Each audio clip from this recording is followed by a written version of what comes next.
Urea ખાતરની કાળાબજારી કરનારાઓની ખેર નથી। સરકારે રાજ્ય અને જિલ્લા કક્ષાએ કમિટીની રચના કરી છે। કૃષિ વિભાગ દ્વારા કમિટીની રચના કરાઈ છે। જિલ્લા કક્ષાએ કલેક્ટરની અધ્યક્ષતામાં કમિટીની રચના, જીએસટી અધિકારી અને ઉદ્યોગ વિભાગના અધિકારીઓનો સમાવેશ પણ છે। યુરિયા ખાતરની કાળાબજારી અટકાવવા માટે પગલાં લેવાયા। કૃષિ વિભાગ દ્વારા કમિટીની રચના કરાઈ છે।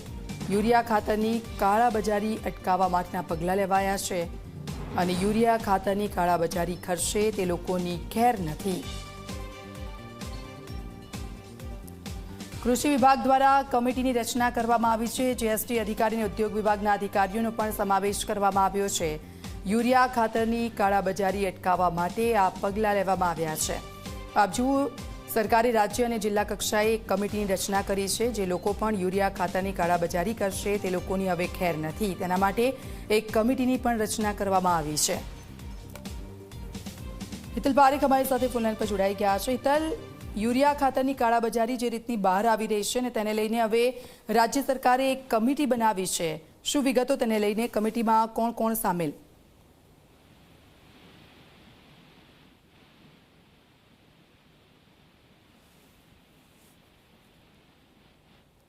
જી હિતલ,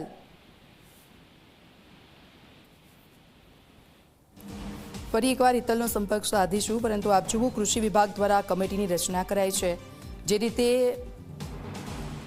ખાતરની, યુરિયા ખાતર કે જેની અછત પણ છે ને કેટલીક વાર આપણે ખેડૂતોને લાઇનમાં પણ ઊભેલા જોયા છે, ત્યારે યુરિયા ખાતરની કાળાબજારી અટકાવવા માટેના આ પગલાં લેવામાં આવ્યા છે કે જેથી કરીને સમયસર યુરિયા ખાતર છે એ ખેડૂતો સુધી પહોંચી શકે। ત્યારે સરકારે રાજ્ય અને જિલ્લા કક્ષાએ એક કમિટીની રચના કરી છે।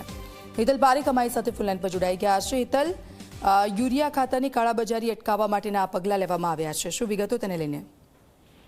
જી ચોક્કસ, ક્યાંક ને ક્યાંક જે પ્રકારે યુરિયા ખાતરની કાળાબજારી થાય છે અને સાથે સાથે યુરિયા ખાતરથી જમીનને નુકસાન થાય છે, એટલે કે ધરતી બચાવો અભિયાન અંતર્ગત કમિટીની રચના કરવામાં આવી છે। સ્વાભાવિક છે કે આ કમિટીની અંદર ખાસ કરીને જોવા જઈએ તો મહત્વની જગ્યાઓ પર જે નિમણૂક કરવામાં આવી છે એ કલેક્ટર કક્ષાની, જિલ્લા મેજિસ્ટ્રેટ કક્ષાની કમિટી બનાવવામાં આવી છે, જેમાં જિલ્લા વિકાસ અધિકારી, જિલ્લા પોલીસ અધ્યક્ષ, જિલ્લા કક્ષાના સરકારી અધિકારીઓ, ખાતર કંપનીના પ્રતિનિધિઓ, કૃષિ વૈજ્ઞાનિકો, જિલ્લા ખેતીવાડી અધિકારી સહિતના આ કમિટીમાં સમાવેશ કરવામાં આવ્યો છે। એમાં જીએસટી ના અધિકારીઓનો પણ સમાવેશ કરવામાં આવ્યો છે। એટલે ક્યાંક ને ક્યાંક સરકાર સ્પષ્ટ રીતે યુરિયા ખાતરનો ઉપયોગ કઈ જગ્યાએ કરવામાં આવે છે, યુરિયા ખાતરની જે ફાળવણી થાય છે ત્યાર પછી કોઈ બીજા ડાયવર્ટ થઈને કાળા બજાર નથી થતા, આ તમામની દેખરેખ અને નજર રાખશે આ કમિટી। જી દીક્ષિતા। બિલકુલ, આભાર હિતલ સમગ્ર વિગત બદલ।